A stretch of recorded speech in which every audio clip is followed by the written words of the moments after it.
సరే, నీ కష్టాలేమో నాకు తెలియదు, But Joseph knows your trouble. కానీ యోసేపుకి తెలుసు నీ కష్టాలు ఏమిటియో.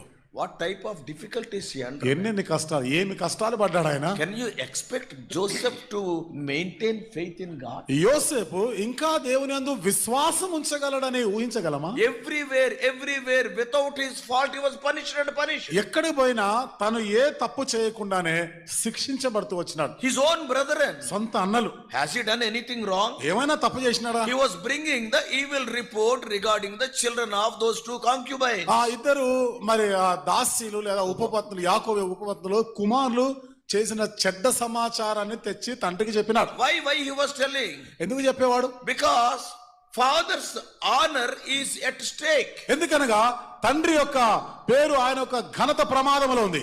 ఎవడైనా పిల్లోడు తిరుగుతుంటే, ఎవరైనా పిల్లవాడు తిరుగుతా ఉంటే what we will say? ఏమని చెప్తాం? Who is the mother? Who is the father? ఎవరు వాళ్ళ తల్లి, ఎవరు వాళ్ళ తండ్రి ఎవరు? We will scold the parents. తల్లిదండ్రులను తిడతాం మనం. If your children are doing something evil, generally people, ఎవడు పిల్లోడు రా వీడు? నీ పిల్లలు ఎవరైనా చెడ్డ పనులు చేస్తా ఉంటే వెంటనే మనం అడిగేది ఎవరు, వీరి తల్లిదండ్రులు ఎవరు అని అడుగుతాం. వాళ్ళ తల్లిదండ్రులకి వీడిని పెంచడం చేత కాలేదు. తల్లిదండ్రులకి వీడిని పెంచని. So when the children are involved in evil things, the father's honor is at stake. పిల్లలు చెడు పనులు చేస్తా ఉంటే తండ్రి పేరు ప్రమాదంలో ఉంటుంది అక్కడ. Joseph could not tolerate it. యోసేపు అది Oh, తట్టుకోలేకపోయాడు. these people are doing all the evil things. My father's name is at stake. వీరు అన్ని చెడు కార్యాలు చేస్తా ఉన్నారు, దుర్మార్గ పనులు చేస్తా ఉన్నారు, నా తండ్రి పేరు చెడిపోతుంది. Is it wrong తప్ప అది?